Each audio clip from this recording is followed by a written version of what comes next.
Palestinian Prime Minister Mohammad Shtayyeh has said that the United States should also be held responsible for Israeli attacks on Gaza and the loss of Palestinian lives. The Prime Minister made the statement at the 21st Doha Forum currently underway in Qatar. This was after United Nations Secretary General Antonio Guterres gave his opening remarks at the conference. Guterres spoke on the dire humanitarian crisis in Gaza. The bombardment of Gaza were met by a resounding silence.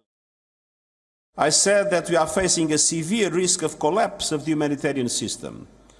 The situation is fast deteriorating into a catastrophe with potentially irreversible implications for Palestinians as a whole and for peace and security in the region. Remember, this comes after US vetoed Security Council resolution backing a ceasefire. Israeli Prime Minister Benjamin Netanyahu has welcomed Washington's move. But the United Nations chief has now said at the forum that even though the United Nations Security Council failed to pass the resolution this week, he will not give up his appeals for a humanitarian ceasefire in Gaza. And I reiterated my appeal for a humanitarian ceasefire to be declared. Regrettably, the Security Council failed to do it. But that does not make it less necessary.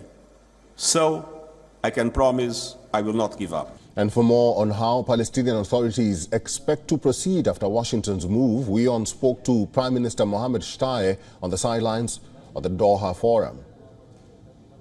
There are talks of the Palestinian Authority taking up the administration of Gaza.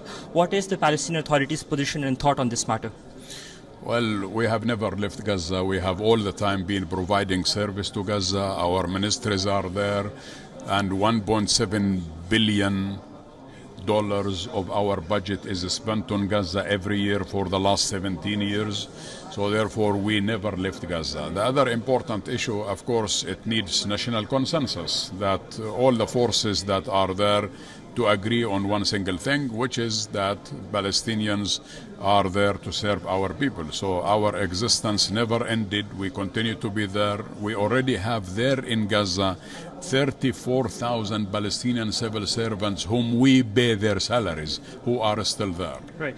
When will this war end, in your assessment on the matter? And also, the Saudi Foreign Minister has said that the Palestinian Foreign Minister was censured by the United States, which, of course, the US State Department has now denied.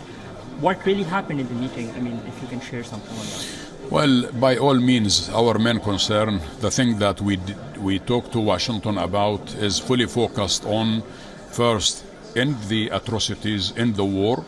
And the second important issue is that even though we are concerned of the day after, but our focus is on today, and today means stop the war. When it comes to the day after, United States has been talking about two-state solution. What we want is not another 30 years of negotiations on two-state solution. We want a mechanism of implementation for Israel to end its occupation that has occurred on the Palestinian territory since 1967 and manifest the two-state solution on the borders of 1967 with Jerusalem as the capital of the state of Palestine. So therefore, we are engaged with the whole international community in relation to this single item. When people talk about the day after, we want the day after for all of Palestine, not for the West Bank only, not for Gaza only, but for all of Palestine, based on international legitimacy, United Nations resolutions, and end of occupation. Well, our correspondent Anas Malik is now joining us live from Doha. Good to see you, Anas. The Qatari Prime Minister also spoke about not showing the same willingness to negotiate now as before the truce. Could you elaborate more on that?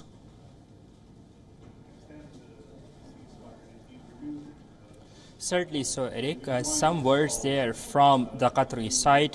It's here in Doha. It is all happening. There is a lot of anxiety. There is a lot of diplomacy. The movers and shakers are here.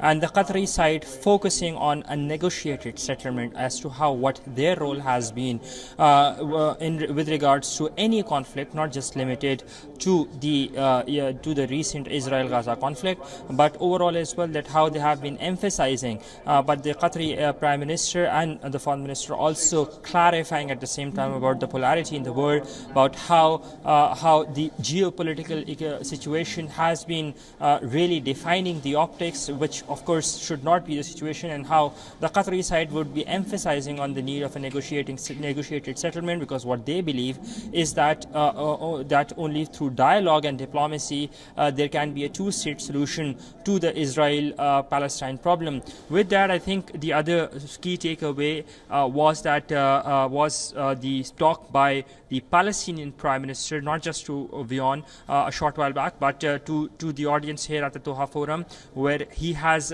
called on sanctions against the Israeli side for, quote, violating international law and the UNSC resolutions, unquote. This is what their demand has been. That comes after, bear in mind, after a lot of disappointments to what they say that they have been pushing through the international community to put an end to the Israeli aggression, but that has not been the case. And now he says, and he's gone on to robustly even claim and say that the US should also be held responsible for whatever that is happening in Palestine at this point of time. Eric? Anas, apart from the Gaza crisis being the center of the Doha Forum, what else featured prominently at this conference? Well, the theme is broad-based. It focuses on global south, it focuses on climate change, and it focuses on Afghanistan. But broadly, the dominant factor over here at the forum will be the tensions in Middle East, the conflict in the Middle East, and that is what will be dominating the next 2 days here in Doha, the capital of Qatar. The state has everyone except for the Israelis over here, and there are people on behalf of the American administration, people very senior in the American administration who are here in the capital of Doha, in the capital of Qatar, and there we can possibly see that there can be some sort of an informal push towards talks for the solution of the crisis in Middle East. But broadly, as I said, the theme focuses on the global south connectivity, number one. Number two, climate change, and of course the problem, the crisis in Afghanistan following the Taliban takeover. Eric? All right, that is Anas Malik, our correspondent live in Doha. Thank you, Anas. WION is now available in your country. Download the app now and get all the news on the move.